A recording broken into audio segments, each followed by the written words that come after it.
They seated me at table 12 behind a flower arrangement that could hide a small aircraft, like I was some embarrassing relative they hoped would vanish into the centerpiece. I smiled sweetly and decided this charming boy had no idea what storm he was about to walk into. 3 days later, he'd show up at my door with papers that would make me laugh for weeks. If you're reading this, drop a comment and tell me where you're watching from. What Marcus Thornfield didn't know was that this helpless widow had been keeping some very expensive secrets. The morning had started with such optimism. I'd chosen my outfit with the precision of a chess master, modest gray dress that whispered harmless widow, paired with my grandmother's pearls for just enough dignity to avoid looking pitiful. My hair was done at Martha's salon, nothing too fancy, just respectable enough for my daughter's wedding. "Mom, you look acceptable," Emma said when I arrived, already distracted by whatever crisis the wedding coordinator was having.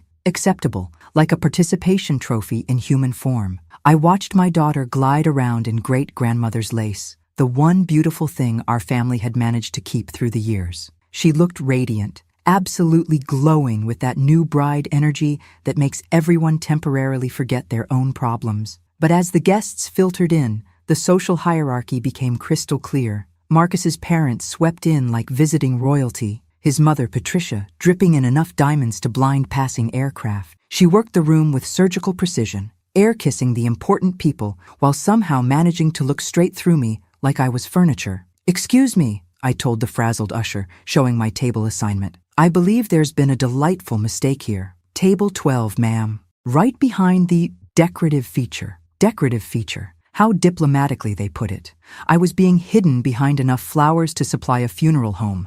I navigated to my designated exile, which offered a spectacular view of absolutely nothing except hibiscus and baby's breath. From my horticultural prison, I could watch the festivities unfold in the large mirror across the room. There I was, Sylvia Hartley, 72 years of accumulated wisdom tucked away like last week's newspaper. The ceremony was beautiful, I'll grant them that. Emma floated down the aisle like something from a fairy tale, and Marcus cleaned up nicely in his expensive suit. But during cocktail hour, I noticed something fascinating about my new son-in-law. He had different smiles, megawatt charm for the obviously wealthy guests, practiced politeness for the useful ones, and complete indifference for anyone who looked like they might ask favors instead of offering opportunities. "Mrs. Hartley!" I turned to find Marcus himself approaching, armed with his most dazzling smile, the one reserved for people he was about to manipulate. "Isn't this just magical?" he said, gesturing at the reception like he'd personally arranged the sunset. "You must be absolutely bursting with pride." "Oh, I'm practically vibrating with maternal joy," I replied, my voice sweeter than artificial sweetener. "Though I must say, the view from here is quite educational." He either missed the acid in my tone or chose to ignore it like a seasoned politician. "I was hoping we could spend some quality time together soon. Really get to know each other properly. How refreshing. Most people usually manage that before marrying into the family, but I do admire your commitment to handling things in reverse chronological order." That earned me a microscopic pause in his smile. Barely a flicker, but I caught it like a hawk spotting prey. "I was thinking dinner this week, just the two of us. I have some fascinating ideas about family collaboration." Family collaboration. How deliciously ominous. "Well, I do love a good mystery dinner. Thursday work for your busy schedule? Perfect. I know this place downtown. Very private. Excellent for meaningful conversations." Meaningful conversations about what, I wondered? My thrilling stamp collection? My weekly bridge club scandals? "I can hardly contain my excitement," I said, fanning myself with my napkin like a southern belle having the vapors. As he glided away to charm more promising prospects, I caught my reflection in that mirror again. A silver-haired woman in understated clothes, sitting alone behind enough flowers to stock a botanical garden. Someone who looked like she probably shopped with coupons and worried about heating bills. Exactly the image I'd been cultivating for 2 years. During the father-daughter dance, I slipped away to powder my nose in the marble ladies' room. In that fancy sanctuary, I touched up my lipstick and practiced my harmless, elderly widow expression in the mirror. When I returned to my floral fortress, Marcus was charming the elderly couple next to me, the Hendersons from Robert's old firm. They were eating up his attention like it was wedding cake. "Mrs. Hartley," he said, catching my eye as I sat down. "Really looking forward to Thursday." "So am I, dear. So am I. As Emma tossed her bouquet and the evening wound down, I watched my new son-in-law work the room with the efficiency of a seasoned con artist. He clearly had elaborate plans brewing in that handsome head. Too bad for Marcus. I'd spent 72 years learning that the most dangerous opponents are usually the ones everyone underestimates. And this old widow was about to become very, very dangerous. The post-wedding aftermath lasted exactly 48 hours before the real show began. Emma called daily, each conversation a breathless symphony of marital bliss and how wonderfully Marcus was treating her. He's so thoughtful, Mom, always thinking ahead about our future and financial security. Security. The word floated through our conversations like smoke before a fire. How lovely. Sweetheart, a husband should definitely think about money, constantly, especially other people's money. What do you mean? Nothing, dear. Just that financial planning is so romantic. Emma missed the sarcasm entirely, which was probably for the best. Wednesday crawled by like a dental procedure you couldn't reschedule. I spent the day doing thrilling widow activities, dusting Robert's books, deadheading roses, and wondering what my charming new son-in-law wanted to discuss over what would undoubtedly be overpriced wine. Thursday evening arrived with all the enthusiasm of a tax audit. I dressed for my role as modest widow. Simple black dress that suggested respectability without prosperity, paired with my mother's pearl earrings and Robert's broken watch that still looked dignified from a distance. The restaurant Marcus had chosen was one of those places where they pronounce water with a French accent, and the waiters look at you like you're personally responsible for their artistic disappointment. He was already seated when I arrived, looking every inch the successful young executive. "Sylvia," he practically levitated from his chair. "You look absolutely radiant." "Thank you, dear. This place certainly is something." And it was something, all right. The kind of something that made you wonder if they charged extra for the privilege of feeling inadequate. We ordered wine. He insisted on a bottle that probably had more syllables than my high school diploma, and settled into what he clearly thought would be an easy conversation. "So," he began, swirling his wine like a sommelier with delusions of grandeur, "how are you managing life on your own?" "Oh, just brilliantly. 72 years of practice makes most things seem trivial." Of course. But surely it gets overwhelming sometimes? That big house, all those decisions? He was fishing with the subtlety of dynamite in a trout pond. "Robert always said I had enough opinions for 3 people, so I keep myself thoroughly entertained." He laughed, that practiced boardroom laugh that probably worked wonders on investors and gullible elderly relatives. "That's wonderful, but seriously, don't you worry about practical matters? Finances, legal issues, people who might take advantage of your generous spirit?" There it was. The real topic, dressed up in concern and served with expensive wine. "Should I be worried about something specific, Marcus?" "Not worried exactly, but prepared. You know how complicated things can become, especially for someone in your unique situation." My unique situation. Like being a widow was a rare medical condition. And what situation would that be exactly? He leaned forward, his voice dropping to that confidential tone men use when they're about to explain something to the little woman. "Well, living alone, making major decisions without guidance, being vulnerable to people who might not have your best interests at heart, vulnerable to people like him, presumably. How thoughtful of you to be concerned about my vulnerability. I've actually been consulting with my attorney about protective measures for people in situations like yours." Protective measures. How delightfully patronizing. "What kind of protection are we discussing?" He reached into his jacket with the flourish of a magician pulling a rabbit from a hat. Out came a manila folder, which he placed on the table like it was the Holy Grail. "Just some basic paperwork. Nothing dramatic, simply safeguards in case you ever need assistance making important decisions." I opened the folder with the enthusiasm of someone handling a live snake. Power of attorney. Power of financial oversight. Medical decision-making authority.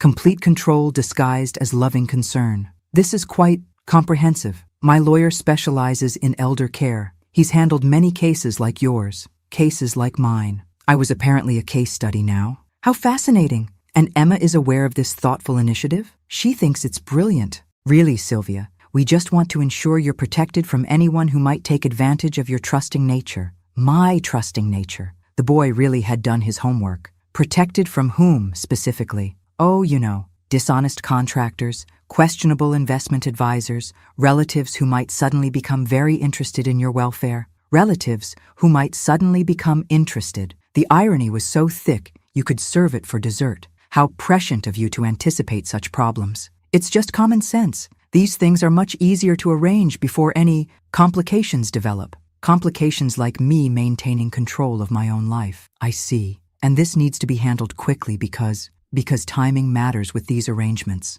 The longer you wait, the more questions might arise about your capacity to make such decisions. My capacity. He was already laying groundwork for declaring me incompetent. Well, I said, closing the folder and placing my hands on top of it like I was blessing it. This certainly requires careful consideration. Relief flooded his face like he'd just landed a major client. Of course, take all the time you need, though my attorney did emphasize that prompt action would be advisable. Prompt action. Before I had time to think or consult anyone with functioning brain cells. I'll definitely want to review this with my own legal counsel. His smile flickered like a candle in wind. Your own lawyer? Oh yes, I know it seems silly, but I'd feel more comfortable having someone explain it in terms my simple mind can grasp. Sylvia, I really think we should finalize this tonight. These matters work best when handled efficiently. Before I had time to realize I was being robbed. I'm sure your notary will understand that important decisions shouldn't be rushed. My what? Your notary. You did bring one, didn't you? You seem so prepared for everything else. The mask slipped completely. How did you know about the notary? Lucky guess. You strike me as someone who plans ahead. Marcus stared at me for a long moment, probably trying to determine if I was genuinely naive or actively resisting his con. Of course, he said finally. Take all the time you need. But his eyes said something entirely different. His eyes said he was done playing games with the harmless old widow. Too bad for Marcus, the harmless old widow was just getting started playing games with him. The weekend passed with deceptive calm, but I could feel Marcus's impatience crackling through the phone lines like static electricity. Emma called twice, both times casually inquiring about that helpful paperwork Marcus showed you. Still mulling it over, sweetheart. He's just trying to help. Mom, he knows so much about legal things. Legal things. Like theft was just another item on a professional development checklist. Monday morning brought a call that confirmed my suspicions about my charming son-in-law's true nature. Sylvia, it's Marcus. I hope you've had time to think about our discussion. Oh, I've been thinking about very little else. Wonderful. I was hoping we could meet again this week. I have some additional information that might help clarify things. Additional information. More sophisticated lies, presumably. How thoughtful. Same restaurant? Actually, I was thinking somewhere more private. Maybe your home. I could bring some documents that would be easier to review in a comfortable setting. My home, where he could pressure me without witnesses. What kind of documents? Just some examples of how these arrangements have helped other families. Success stories, you might say. Success stories about elderly people who'd surrendered their independence to charming predators. That sounds fascinating. Wednesday evening? Perfect. Around 7? Wednesday couldn't come fast enough. I spent the intervening days doing what I did best,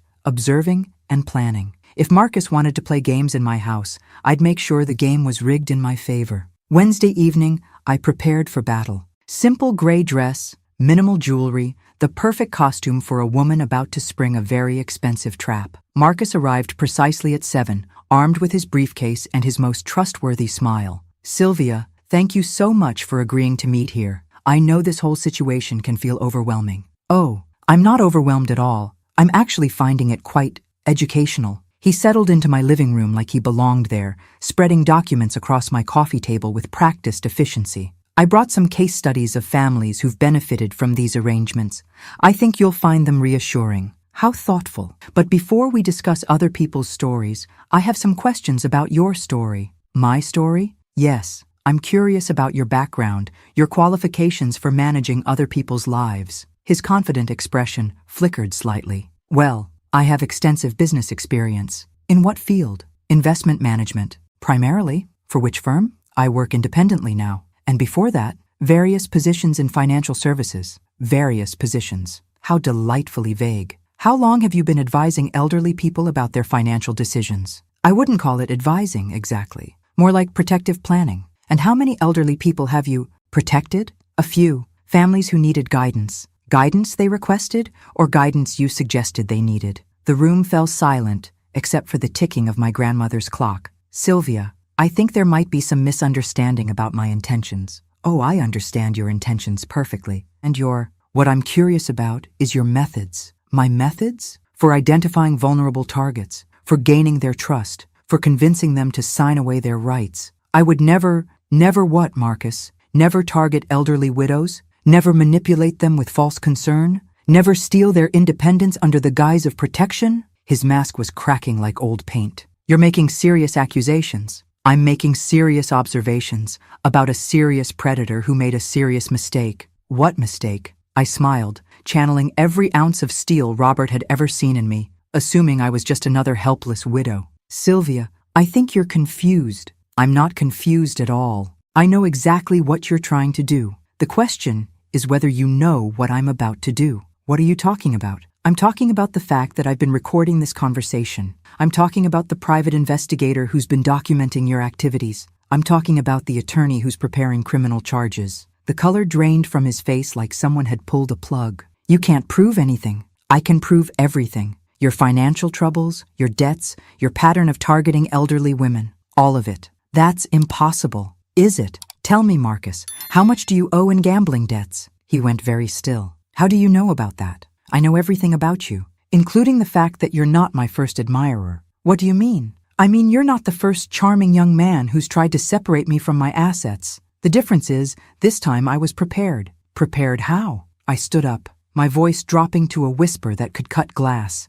Prepared to destroy anyone who tries to steal what my husband spent 40 years building. You don't understand. I'm desperate. You need to leave, now, before I call the police. Sylvia, please, we can work something out. The only thing we're working out is whether you leave voluntarily or in handcuffs. Marcus gathered his papers with shaking hands, his carefully constructed plan crumbling around him like a house of cards in a hurricane. This isn't over. Yes, I said, thinking of Robert's secrets waiting in the basement. It is. After he left, I poured myself a glass of Robert's best wine and sat in my quiet kitchen. Tomorrow, I'd go down to the basement and open that old safe. Tomorrow, I'd learn exactly what weapons my husband had left me. Tonight, I'd savor the look of panic in Marcus Thornfield's eyes when he realized he'd chosen the wrong widow to mess with. Some predators learn too late that sometimes the prey has bigger teeth than the hunter. Thursday morning, I stood at the top of my basement stairs holding Robert's key, my heart pounding with anticipation and dread. For 2 years,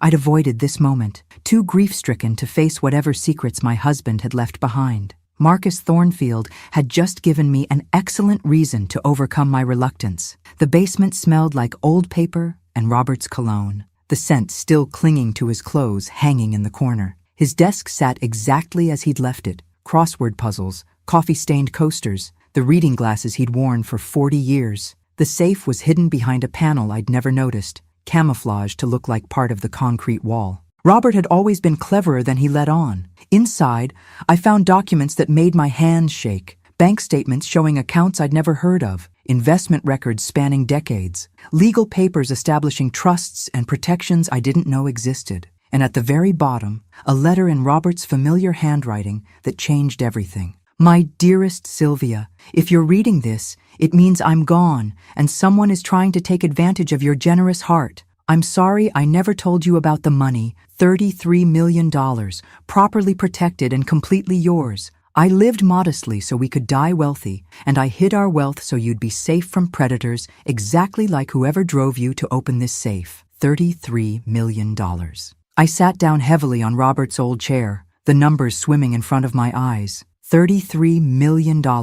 More money than I could spend in 10 lifetimes. The letter continued. There's a business card in this envelope for Carol Peterson. She's handled everything since I got sick. She knows about the threats you might face, and she has instructions to help you fight back. Don't let anyone steal what I spent 40 years building for you. Use every penny if you have to. Make them regret the day they decided to mess with my wife. I found Carol's card and called immediately. Peterson Law Office. This is Sylvia Hartley. I believe my husband Robert arranged for you to assist me. Mrs. Hartley, I've been waiting 2 years for your call. Can you come in today? How soon? How about right now? Carol Peterson's office was nothing like the stuffy legal chambers I'd expected. Modern, bright, with family photos scattered among law degrees. She was younger than I'd imagined, maybe 50, with sharp eyes and a handshake that could crack walnuts. Sylvia, please sit. Robert told me this day might come. What day? The day someone tried to manipulate you into signing away your rights. She spread documents across her desk, trust papers, investment records, legal protections I'd never dreamed of. Your husband was remarkably prescient. He predicted someone would approach you within 2 years of his death, probably through family connections, trying to gain control of what they assumed were modest assets. But they're not modest. No, they're not. $33 million, completely protected in an irrevocable trust. You control everything, but no one else can access it, even if they somehow gained power of attorney. Even if I signed Marcus's papers? Even then. Robert specifically designed this to protect you from exactly that kind of manipulation. I leaned back, feeling like I was seeing my life clearly for the first time in 2 years. So Marcus can't touch any of it? Marcus can't touch a penny. But more importantly, you now have the resources to make sure he never tries this again. What do you mean? Carol smiled with something that looked almost predatory. I mean, we're going to destroy him so thoroughly that he'll spend the rest of his life warning other predators about the dangers of underestimating widows. How? Criminal charges for attempted fraud, civil suits for damages, and we're going to investigate every financial transaction he's made for the past 5 years. Is that legal? Perfectly legal when someone attempts to defraud you. We'll find out where his money came from, where it went, and who else he owes. We'll expose his entire operation. Operation? Oh yes. Men like Marcus don't work alone. There's a whole network of people who target elderly victims. We're going to find them all. I thought about Emma, about her tears when she talked about Marcus's debts, about how carefully he'd manipulated both of us. What happens to my daughter's marriage? That's up to Emma, but she'll make that decision with complete information instead of lies and manipulation. And the money remains secret until you decide otherwise. The beauty of Robert's plan is that you can live exactly as you have been. Or you can buy a yacht tomorrow. Your choice. I gathered up the trust documents, feeling like I was holding lightning in my hands. When do we start fighting back? We already started. The moment you walked into my office, Marcus Thornfield became a target instead of a hunter. As I drove home, I couldn't stop thinking about Robert's letter. He'd known this would happen. He'd prepared for it. He'd armed me for a war I didn't even know was coming. But more than that, he'd given me permission to win. That evening, Emma called. Mom, Marcus seems really upset about something. He won't tell me what happened at your meeting. We had a fascinating conversation about his plans for my future. What kind of plans? The kind that assume I'm too stupid to protect myself. Mom, he's just trying to help. Sweetheart, there are things about your husband you don't know. Things about our family finances you don't know. Tomorrow, I think it's time you learned the truth. What truth? The truth about what your father really left me. And the truth about what I'm going to do to anyone who tries to steal it. The silence on the other end was deafening. Mom, you're scaring me. Good. It's about time someone in this family was properly scared. After Emma hung up, I sat in my kitchen holding Robert's letter, thinking about $33 million and the war it was about to buy me. Marcus Thornfield thought he was hunting a helpless widow. He was about to discover he'd walked into the lair of a very wealthy, very angry dragon. And dragons don't negotiate with thieves. They incinerate them. Friday morning arrived with Carol Peterson's call and the sweet promise of professional revenge. I found a lawyer who specializes in prosecuting elder fraud. She wants to meet with you today. How soon? This afternoon. She's very interested in Marcus's case. Why? Because she thinks he's part of a larger operation. If we can prove that, we can bring down the entire network. The afternoon meeting took place in the district attorney's office, where I met Sarah Chen, a sharp-eyed prosecutor who looked like she ate insurance fraud for breakfast. Mrs. Hartley, tell me about your son-in-law's approach. I walked her through every conversation, every manipulation, every carefully crafted lie Marcus had fed me and Emma. Classic pattern, she said, making notes. Family connection, financial pressure, urgency to sign documents. He's done this before. How can you tell? Because amateurs make mistakes. Marcus knew exactly which emotional buttons to push, which legal phrases to use, how to structure the timeline. This is his profession. So what do? We set a trap, make him think he's won, then document everything he does next. Carol leaned forward. What kind of trap? Mrs. Hartley calls him, says she's reconsidered, wants to move forward with signing the papers. We record everything, his response, his instructions, his timeline. And then we arrest him the moment he brings a notary to witness the signing. I smiled, thinking of Marcus's desperation, his gambling debts, his absolute certainty that he'd manipulated a helpless widow. When do we spring this trap? Monday. That gives us the weekend to set up recording equipment and coordinate with the police. Saturday, I spent the day preparing for the performance of my life, practicing my grateful widow voice, rehearsing my lines about feeling safer with Marcus's protection. Sunday brought Emma, looking worried and confused. "Mom, Marcus has been acting strange. He keeps asking about Dad's finances, about whether you might have hidden accounts or investments. What did you tell him?" "That I don't know anything about your money." "But Mom, why is he so interested?" I looked at my daughter, beautiful, trusting, completely unaware that her husband was a predator hunting her mother. "Because he needs money more desperately than you realize." "How desperately?" "Desperately enough to steal it from his wife's mother." Emma stared at me. "You really think he's trying to steal from you?" "I know he is.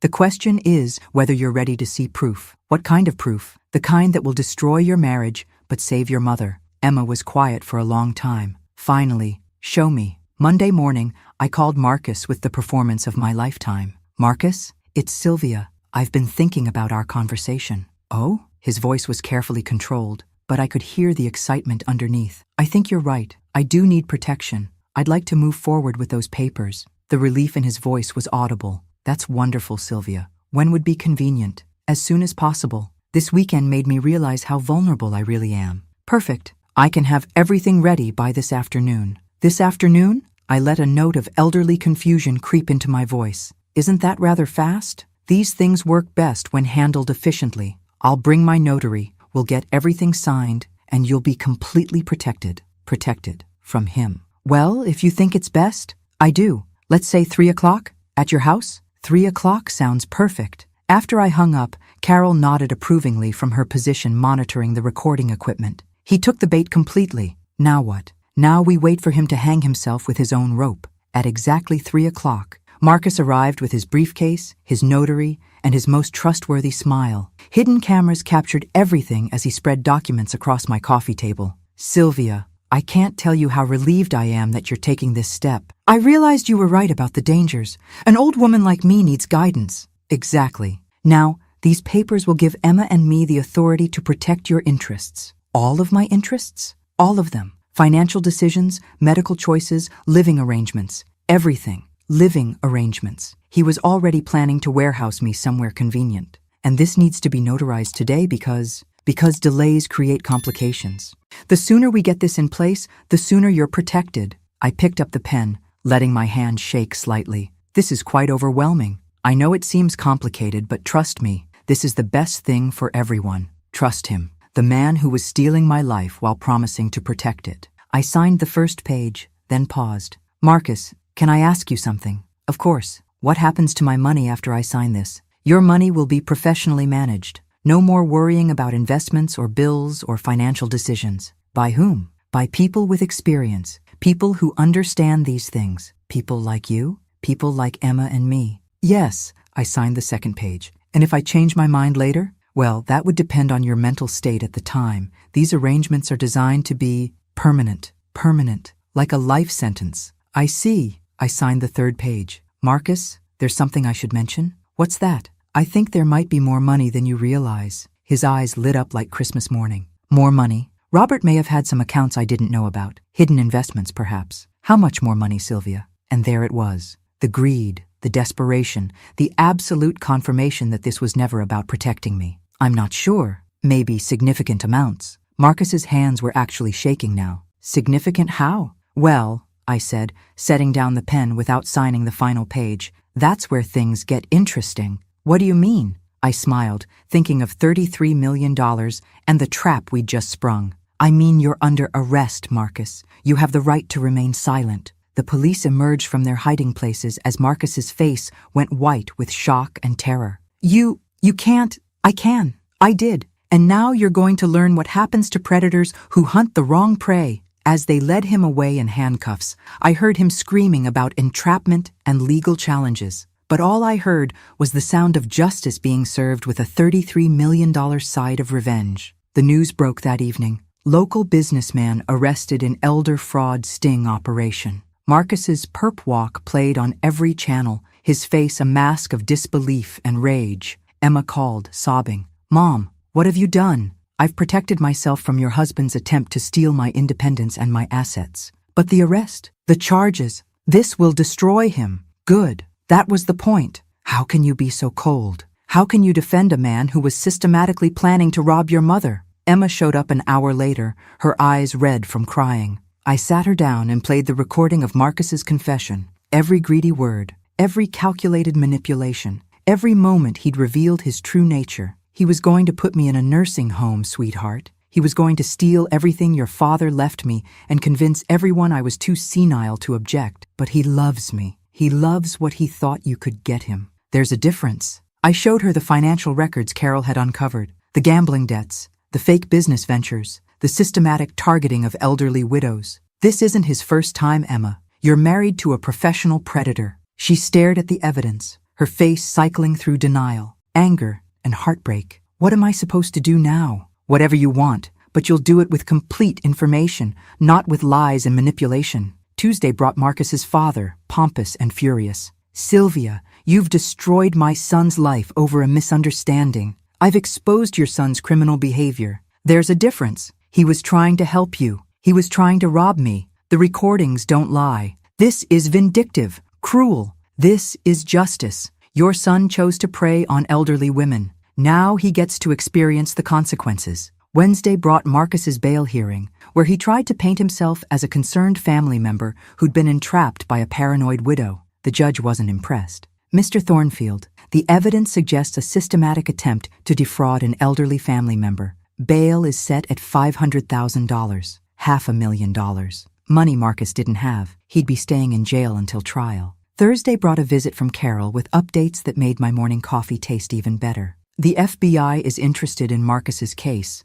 They think he's connected to a multi-state elder fraud ring. How big? Potentially dozens of victims, millions in stolen assets. If they can flip Marcus, they might bring down the entire operation. Will he cooperate? Depends how much prison time he's facing. 20 years tends to make people very talkative. 20 years. Marcus would be middle-aged when he got out, assuming he survived that long in prison. Friday brought Emma's decision. She filed for divorce, citing irreconcilable differences and emotional fraud. I can't stay married to someone who tried to rob my mother, she told the lawyer. What about the house, the cars, the lifestyle he provided? All bought with borrowed money and false promises. I want nothing that came from his schemes. Emma moved back to town, finding an apartment near mine. The experience had changed her, made her stronger, more suspicious, more aware of how people could be manipulated. I feel so stupid, she said one evening as we sat on my porch. You trusted someone you loved. That's not stupid, it's human. But all the signs were there. The expensive lifestyle, the vague answers about money, the sudden interest in you after we got engaged. He was very good at what he did. Professional manipulators are trained to exploit trust. How did you know? I didn't at first, but your father left me resources, tools to fight back when someone tried to steal what he'd built. What kind of resources? I looked at my daughter, wondering if she was ready for the truth about Robert's legacy. The kind that turn helpless widows into very dangerous enemies. Mom, exactly how much money did Dad leave you? Enough to destroy anyone who tries to steal it. The trial began in September. Marcus's lawyer tried every defense. Diminished capacity, entrapment, family misunderstanding. Nothing worked. The evidence was overwhelming. The recordings were damning. The pattern of targeting elderly victims was undeniable. When they played the audio of Marcus discussing my mental state and his plans for permanent control of my assets, even his own lawyer looked disgusted. The jury deliberated for 47 minutes, guilty on all counts. At sentencing, the judge looked down at Marcus with contempt. Mr. Thornfield, you systematically targeted vulnerable elderly people, destroyed their independence, and stole their life savings. You preyed on trust, exploited family relationships, and showed no remorse for the lives you destroyed. The court sentences you to 18 years in federal prison. 18 years. Marcus would be 55 when he got out, assuming anyone would hire an ex-convict with an elder fraud conviction. As they led him away, he looked at me with pure hatred. This isn't over, old woman. I smiled sweetly. Yes, it is. After the trial, Carol and I celebrated at the same restaurant where Marcus had first tried to manipulate me. You realize you've become something of a legend in elder law circles, she said, raising her wine glass. How so? You're the widow who fought back and won. You've inspired other victims to come forward, other families to question suspicious relatives. Good. No one should suffer what Marcus planned for me. What's next for you? I thought about Emma, rebuilding her life with hard-won wisdom. I thought about the other victims Marcus had destroyed over the years. I thought about Robert's trust, and the power it gave me to protect people who couldn't protect themselves. Next, I make sure this never happens to anyone else. How? By using every resource at my disposal to hunt down predators before they find their next victim. Carol smiled. That sounds expensive. I can afford it. That night, I sat in my kitchen reading Robert's letter one final time. He'd known this day would come. He'd prepared me for it. He'd given me the weapons to win a war I didn't even know was being fought. But more than that, he'd given me permission to be dangerous. Marcus Thornfield had learned too late that some widows bite back, and some bites are fatal. The aftermath of Marcus's conviction brought unexpected visitors to my door. Emma's mother-in-law, Patricia, arrived Tuesday morning, dripping with desperation, disguised as dignity. Sylvia, we need to discuss this unfortunate situation. Come in, Patricia. I was wondering when you'd show up. She swept into my living room, like she still owned the world, but I could see the cracks in her facade. The jewelry was still there, but it looked somehow cheaper. The designer clothes were perfectly pressed, but slightly dated. This vendetta against Marcus has gone too far. Vendetta? Is that what we're calling prosecuting criminals now? He made a mistake. People don't deserve to have their lives destroyed over one error in judgment. One error? Patricia, your son systematically targeted elderly women for years. This wasn't a mistake, it was his business model. She shifted uncomfortably, her mask of superiority slipping. The family is suffering because of your actions. The family is suffering because of Marcus's crimes. We're losing everything. The house, the business, our reputation, and there it was. Not concern for Marcus, not remorse for his victims, but worry about their own social standing. How tragic. I'm sure the elderly women Marcus robbed would be devastated to hear about your inconvenience. You don't understand. We have obligations, commitments. You had obligations to raise a son who didn't prey on vulnerable people. How did that work out? Patricia's composure cracked completely. What do you want from us? Nothing. I already got what I wanted. Justice. There must be something. Money, public apology. Surely we can work something out. I studied her face, seeing the desperation she was trying so hard to hide. Actually, there is something you can do. Hope flickered in her eyes. What? Disappear. Move away. Change your name. Make sure no member of your family ever targets another elderly person. That's unreasonable. Prison is unreasonable. Poverty is unreasonable. Losing your independence to a predator is unreasonable. My request is perfectly reasonable. Patricia left without another word, her dignity in tatters. Wednesday brought Marcus's former business partner, a sleazy man named Richard, who'd apparently been coordinating the elder fraud network. Mrs. Hartley, I think we can help each other. I doubt that very much. I have information about other victims. Names, amounts stolen, methods used, information that could help you recover losses. In exchange for what? Leniency for Marcus? Maybe a reduced sentence, early parole? I laughed, actually laughed at his audacity. Richard, let me explain something. I don't negotiate with criminals. I destroy them. You're making a mistake. We could be valuable allies. You could be valuable inmates, which coincidentally is exactly what you're about to become. I called Carol immediately after he left. By Friday, Richard was under federal investigation for his role in the fraud network. The following week brought a parade of Marcus's associates, each trying to bargain their way out of prosecution. Real estate agents who'd helped launder stolen money, lawyers who'd prepared fraudulent documents, bank employees who'd helped move assets. One by one, I sent them all to Carol and the FBI. You're building quite the reputation,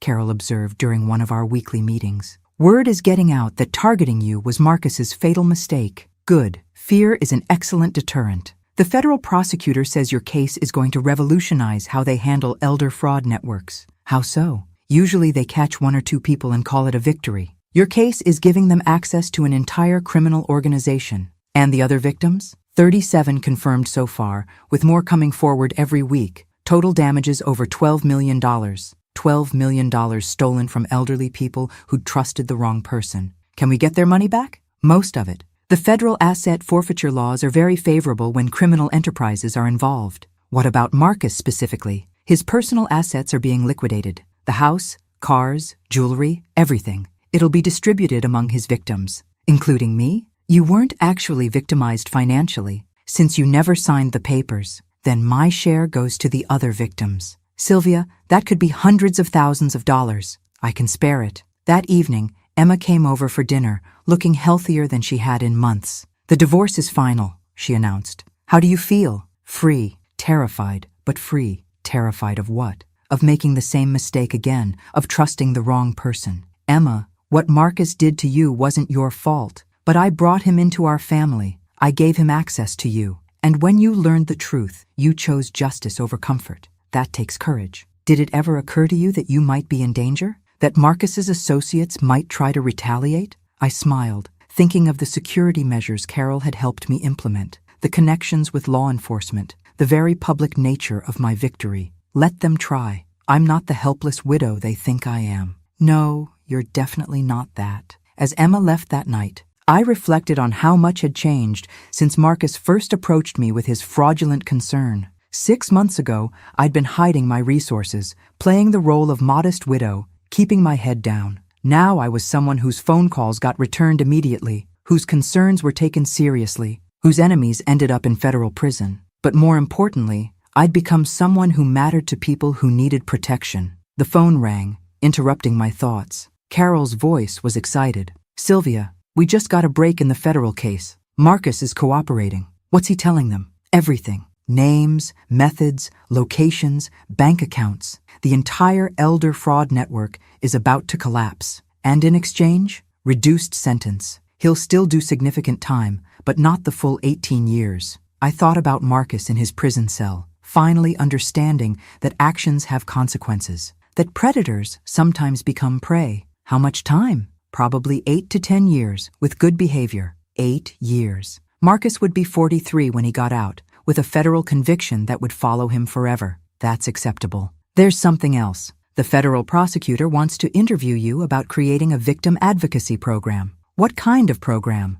Training for law enforcement. Resources for victims, legal support for prosecutions. They want to use your case as a model. I smiled, thinking of Robert's legacy and how he'd equipped me not just to protect myself, but to protect others. Set up the meeting. As I hung up, I realized that Marcus Thornfield had inadvertently given me the greatest gift possible, a purpose that matched my resources. He'd tried to steal my independence and ended up giving me a mission. Some mistakes are more expensive than others. His had cost him everything and given me exactly what I needed to become dangerous to people like him. Justice, I decided, had an excellent sense of irony. The federal prosecutor's office felt different from local law enforcement, more serious, more professional, more expensive. Agent Sarah Torres greeted me with the kind of respect usually reserved for major political donors. Mrs. Hartley, your case has become our gold standard for elder fraud prosecution. How so? Most victims are too embarrassed or confused to fight back effectively. You not only fought back, you destroyed an entire criminal network. I had good resources, and you used them strategically. That's what we want to discuss. Agent Torres spread files across the conference table. Photos, financial records, organizational charts showing the scope of Marcus's operation. 39 victims across 6 states. Average loss of $300,000 per victim. Total damages approaching $15 million. $15 million stolen from elderly people who'd trusted the wrong charming young men. What happened to the other victims? Most lost their independence, their savings, their confidence in their own judgment. Several were placed in nursing homes against their will. 3 died while their assets were being systematically stolen. 3 people died while being robbed. The number hit me like a physical blow. What can we do for them? For the dead? Nothing. For the survivors? Everything, if you're willing to help. What kind of help? Agent Torres pulled out a thick folder labeled Victim Advocacy Initiative. We want to create a program that does for other victims what you did for yourself. Legal resources, financial protection, criminal prosecution support. Funded how? Combination of federal grants, asset forfeiture funds, and private donations. Private donations. She was asking me to bankroll justice for elderly fraud victims. How much would this cost? Initial startup around $2 million. Ongoing operations maybe $5 million annually. $5 million a year. A significant chunk of Robert's trust, but not enough to impact my security. And in exchange, we systematically destroy every elder fraud operation in the country. I thought about the 3 victims who'd died while being robbed, about the others who'd lost everything to predators like Marcus. Where do I sign? The paperwork took 3 hours. When we finished, I was the primary funding source for the most comprehensive elder fraud prosecution program in federal history. Mrs. Hartley, you realize you've just declared war on a multi-billion-dollar criminal industry? Good. Wars keep life interesting. That evening, Emma and I celebrated the new program over dinner at the restaurant where Marcus had first tried to manipulate me. Mom, are you sure about spending this much money on strangers? They're not strangers. They're people who got targeted by predators like your ex-husband. But $5 million a year is less than I earn in investment income. Your father built this wealth to protect people. I'm finally using it the way he intended. And if the program doesn't work, then we'll build a better one. Money is only useful if you use it for something that matters. Emma raised her wine glass. To making predators pay, to making them extinct. The program launched 3 months later with spectacular results. Within the first week, we'd opened investigations in 12 states. Within the first month, we'd arrested 17 people connected to elder fraud networks. But the most satisfying call came on a Tuesday morning from Agent Torres. Mrs. Hartley, we just arrested Marcus's former mentor. His mentor? The man who taught him how to target elderly women. Been running these schemes for 20 years. Your program gave us the resources to build a case against him. What's his name? William Thornfield,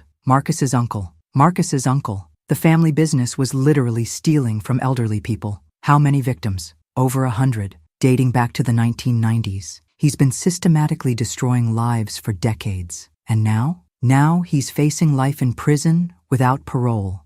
The federal charges alone will keep him locked up until he dies. Life in prison for stealing from elderly people. Finally, consequences that matched the crime. There's something else, Agent Torres continued. He wants to make a deal. What kind of deal? Full cooperation in exchange for a reduced sentence. Names, methods, locations of other networks across the country. And you're considering this? We're considering it because his information could help us shut down elder fraud operations in 30 states. I thought about justice versus revenge, about protecting future victims versus punishing past crimes. Take the deal, but make sure he serves significant time, at least 15 years, even with cooperation. 15 years. William Thornfield would be 80 when he got out, assuming he lived that long in prison. Acceptable. The information William provided was devastating to elder fraud networks nationwide. Within 6 months, our program had facilitated arrests in 23 states. The criminal organizations that had preyed on elderly victims for decades were collapsing like houses of cards. You've become the most feared individual in elder fraud circles, Carol told me during one of our meetings. They're actually warning each other about targeting widows because they might end up with another Sylvia Hartley situation. What's a Sylvia Hartley situation? Complete destruction of their criminal enterprise, federal prosecution, and asset forfeiture that leaves them bankrupt. Perfect. Fear is the best deterrent. There's talk of naming the federal elder fraud statute after you. The Hartley Act? The Don't Mess with Widows Act was mentioned, but they thought that might be too informal. I laughed, thinking of Robert and how proud he'd be that his careful planning had led to protecting thousands of elderly people. Either name works for me. That evening, I sat in my garden reading the latest program reports. In 1 year, we'd recovered over $40 million for fraud victims. We'd sent dozens of predators to prison. We'd created a network of protection that extended across the entire country. But more importantly, we'd sent a message that elderly people were no longer easy targets. The phone rang, interrupting my reflection. Emma's voice was excited. Mom, turn on the news, Channel 7. I found the remote and switched to the local news, where a reporter was standing outside the federal courthouse. In a stunning development, authorities have arrested the entire leadership of what they're calling the largest elder fraud network in U.S. history. The investigation, funded by a private donor who wishes to remain anonymous, has resulted in charges against 43 individuals across 15 states. 43 arrests. 15 states. The network that had destroyed so many lives was finally being destroyed itself. Mom, are you watching? I'm watching. How does it feel? I thought about Marcus in his prison cell, about William Thornfield facing life behind bars, about the hundreds of victims who would finally get justice. It feels like your father's money is being used exactly the way he intended. And how's that? To turn helpless widows into very dangerous enemies of people who prey on the vulnerable. As I hung up, I realized that Marcus Thornfield had made the most expensive mistake in elder fraud history. He'd targeted a widow who had the resources to fight back and the will to destroy anyone who threatened her. But more than that, he'd awakened something in me that I didn't know existed. The absolute determination to protect people who couldn't protect themselves. Robert had left me $33 million to stay safe. I'd used it to make the world safer for everyone. Some legacies are worth more than money. This one was worth everything. 2 years after Marcus's conviction, I sat in my kitchen reading a letter that made my morning coffee taste like victory. It was from Patricia Hoffman, the elderly teacher who'd been Marcus's first victim. Dear Sylvia, I wanted you to know that I got my house back. The Federal Asset Recovery Program returned everything Marcus stole from me, plus damages. But more than that, I got my confidence back. I'm no longer afraid to make my own decisions or trust my own judgment. Thank you for showing me that we don't have to be victims. Patricia's letter was one of dozens I'd received from fraud victims whose lives had been restored by our program. Each one reminded me why Robert's trust had been used correctly, not for luxury or comfort, but for justice and protection. The doorbell interrupted my reflection. I opened it to find a familiar face, Agent Torres, holding a bottle of champagne and wearing the biggest smile I'd seen since Marcus's conviction. Mrs. Hartley, we need to celebrate. What are we celebrating? The complete destruction of the elder fraud network that started with your case. She followed me into the kitchen, where she spread newspaper clippings across my table like trophies. Final numbers: 67 arrests, 49 convictions, over $80 million recovered for victims. $80 million returned to elderly people who'd been robbed by charming predators. And Marcus's associates? All of them convicted. Richard got 12 years. The lawyers got disbarred and prison time. Even the bank employees who helped launder money are facing federal charges. What about the victims? 93% recovered their stolen assets. The others received compensation from the victim fund you established. 93%. Almost everyone who'd been robbed got their money back. And Marcus himself? Still in federal prison. Still cooperating with investigations. Still facing the reality that his choices destroyed his life and dozens of others. I poured 2 cups of coffee, thinking about the chain of events that had started with a humiliating seating arrangement at my daughter's wedding. Any regrets about how we handled this? Agent Torres looked at me seriously. Mrs. Hartley, your case changed how federal law enforcement approaches elder fraud. Before you, we treated these as individual crimes. Now we recognize them as organized criminal enterprises that require comprehensive response. Meaning Marcus Thornfield accidentally created the most effective elder protection program in American history. I laughed, savoring the irony. He really did pick the wrong widow. He picked the wrong everything. Wrong victim, wrong family, wrong crime, wrong decade. Everything about his approach was catastrophically wrong. And now his name is synonymous with failure in criminal circles.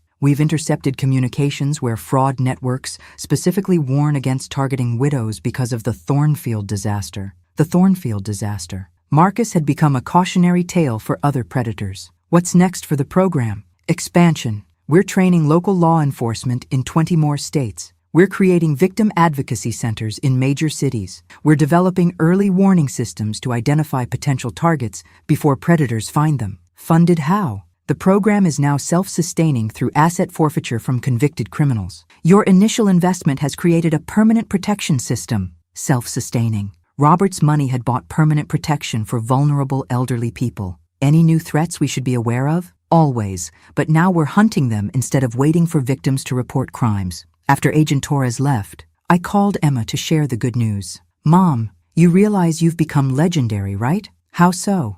I was at the grocery store yesterday, and I overheard 2 elderly women talking about the widow who fought back. They were discussing your case like it was a superhero movie. I'm hardly a superhero. You are to people who were being targeted by predators. You proved that elderly people don't have to be victims. I had advantages most people don't have. You had Robert's money? Yes. But you also had something money can't buy. What's that? The courage to fight back when everyone expected you to surrender. That evening, I walked through my house, thinking about how different my life had become. 2 years ago, I'd been playing the role of modest widow, hiding my resources, keeping my head down. Now I was someone whose opinions mattered to federal prosecutors, whose phone calls got returned by senators, whose example inspired other elderly people to resist manipulation. But more importantly, I'd become someone who mattered to people who needed protection. The phone rang. Carol, with news that made my evening complete. Sylvia, I just got off the phone with the federal prosecutor's office.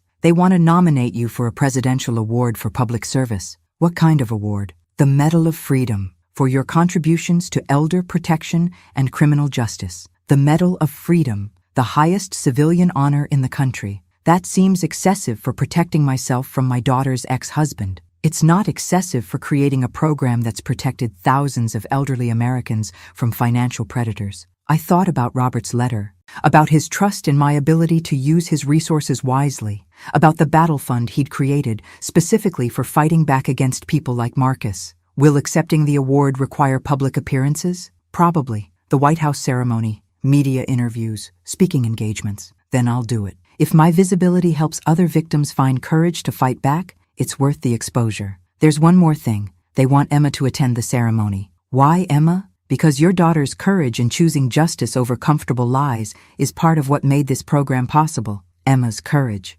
She'd lost a husband, but gained something more valuable. The knowledge that she'd chosen truth over convenient deception. I'll ask her, Sylvia, can I tell you something personal? Of course. When I started practicing elder law 20 years ago, I never thought I'd see the day when predators were afraid of their potential victims. You've changed the entire dynamic. Robert's money changed the dynamic. I just used it correctly. Money is just a tool. You're the one who turned it into a weapon for justice. As I hung up, I realized that Marcus Thornfield had given me the greatest gift imaginable, a purpose that matched my resources, and a mission that honored Robert's memory. He'd tried to steal my independence and instead given me a reason to fight for everyone's independence. Some mistakes create exactly the opposite of their intended outcome. Marcus had intended to make me helpless. Instead, he'd made me incredibly dangerous to people like him. And that danger would last for the rest of my life. Funded by Robert's trust and motivated by the knowledge that elderly people deserved protection,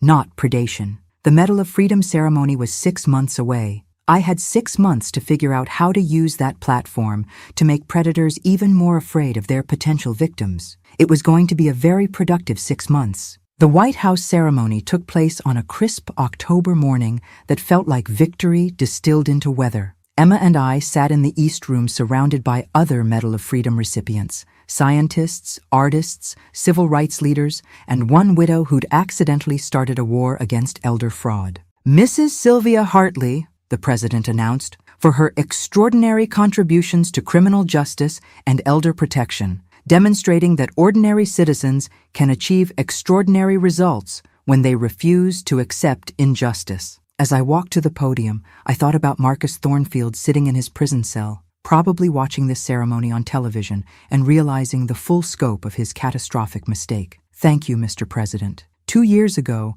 I was a widow trying to live quietly and avoid trouble. I learned something important. Trouble doesn't avoid you just because you're polite to it. Laughter rippled through the distinguished audience. When someone tried to steal my independence under the guise of protection, I discovered that the best defense against predators is becoming a more dangerous predator yourself. The applause was thunderous. This medal doesn't belong to me alone. It belongs to every elderly person who's ever been told they're too old to make their own decisions, too confused to manage their own lives, too vulnerable to protect their own interests. I looked directly into the television cameras. To anyone who preys on elderly people, we're watching, we're organized, we're well-funded, and we're very, very angry. Find a different line of work. The standing ovation lasted 3 minutes. After the ceremony, Emma and I celebrated at the hotel bar, surrounded by Secret Service agents and fellow medal recipients. Mom, did you just threaten criminals on national television? I promised them consequences.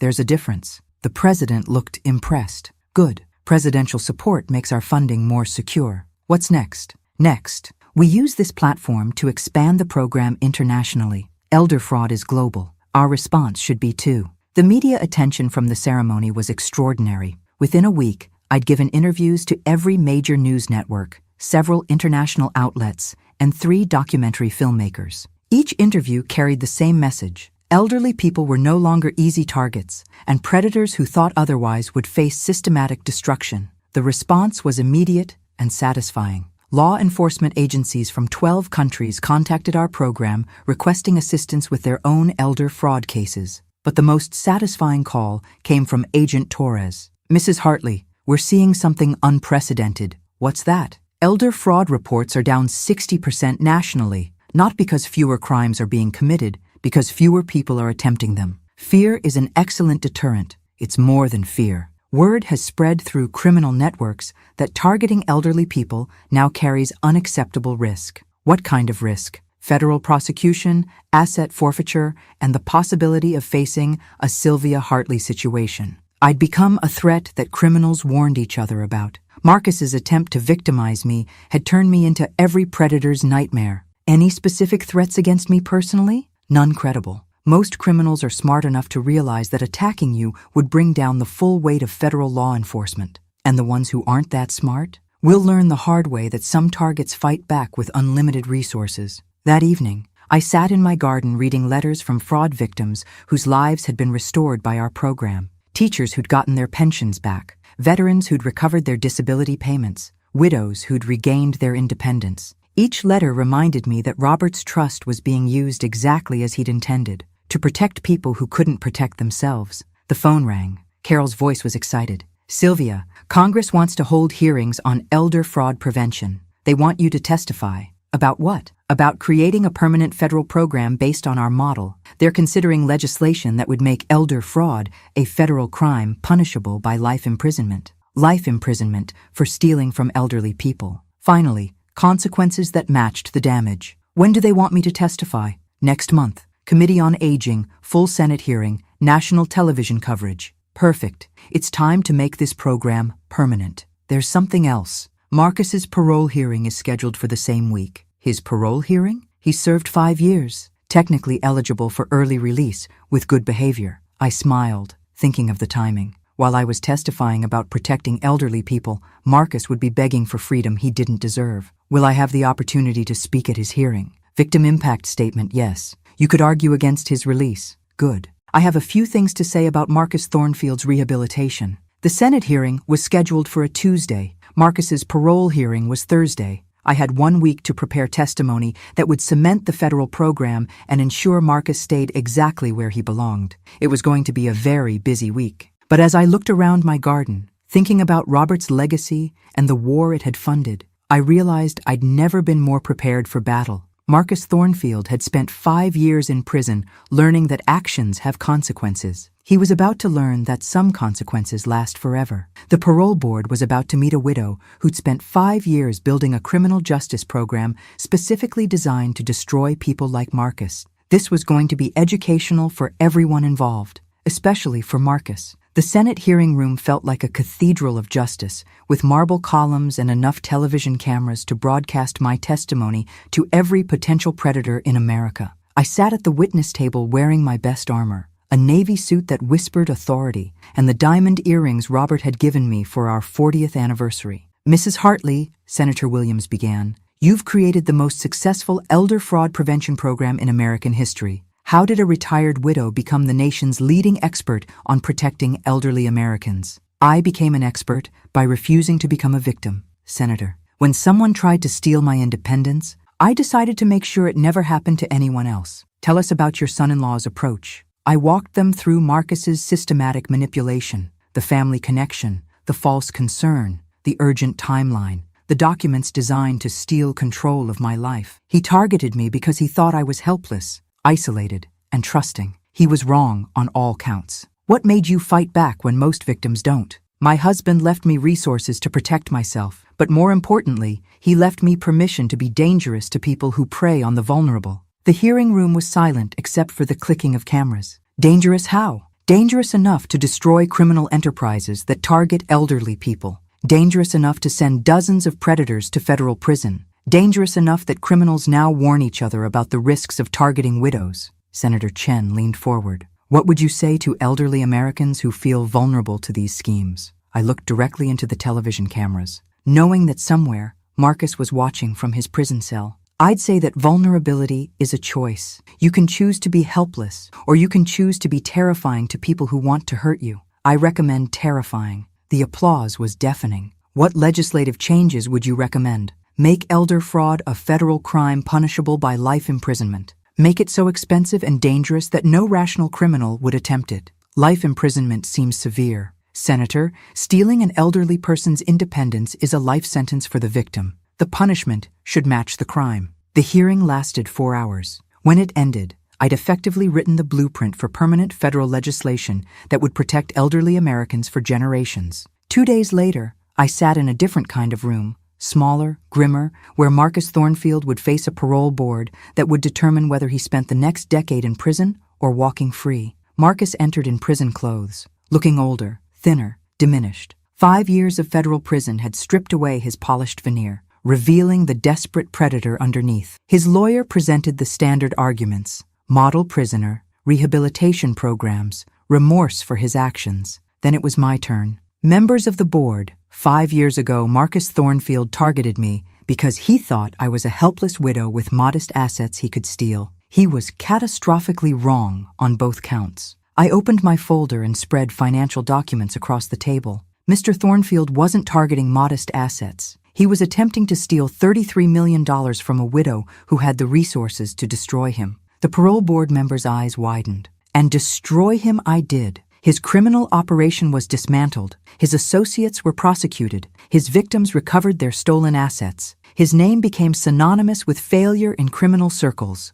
Marcus's face had gone white. But the real question isn't what I did to Mr. Thornfield. The question is whether he's learned anything from the experience. I looked directly at Marcus, who was staring at me with the same hatred I'd seen at his sentencing. Mr. Thornfield, have you learned that elderly people can fight back? His lawyer whispered urgently in his ear, but Marcus couldn't resist responding. I learned that some people have more money than they deserve. The room fell silent. After 5 years in prison, Marcus was still bitter about failing to steal my inheritance. And that, members of the board, is why Mr. Thornfield should serve his full sentence. He's not rehabilitated. He's just angry that his victim had bigger teeth than he expected. The parole board deliberated for 27 minutes. Mr. Thornfield, your parole is denied. You will serve your full sentence. Your next parole hearing will be in 3 years. 3 more years. Marcus would be 46 when he got out, with a federal conviction that would follow him forever. As they led him away, he looked at me one final time.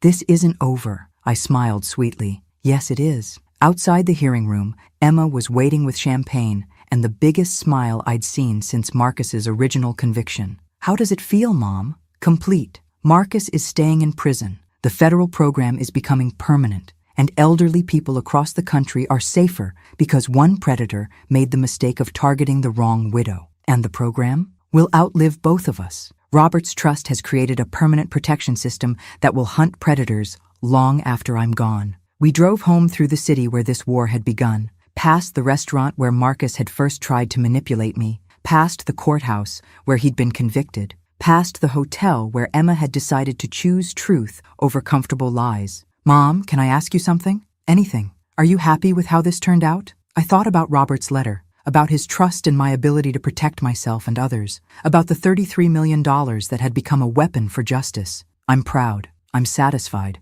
I'm grateful that your father gave me the tools to fight back. And Marcus? Marcus gave me the greatest gift possible, a purpose that matched my resources. How so? He tried to steal my independence and accidentally gave me a mission to protect everyone's independence. As we pulled into my driveway, I realized the circle was complete. 2 years ago, I'd been a modest widow hiding behind flower arrangements. Tonight, I was a Medal of Freedom recipient who'd declared war on an entire category of criminal and won. Marcus Thornfield had learned too late that some widows don't just bite back, they bite with federal funding, unlimited resources, and the absolute determination to protect people who can't protect themselves. The war was over. Justice had won. And somewhere in a federal prison, Marcus Thornfield was learning that some mistakes last forever. Robert's $33 million had bought the most expensive lesson in American criminal history. Never underestimate a widow with unlimited resources and a very good lawyer. Some lessons are worth every penny.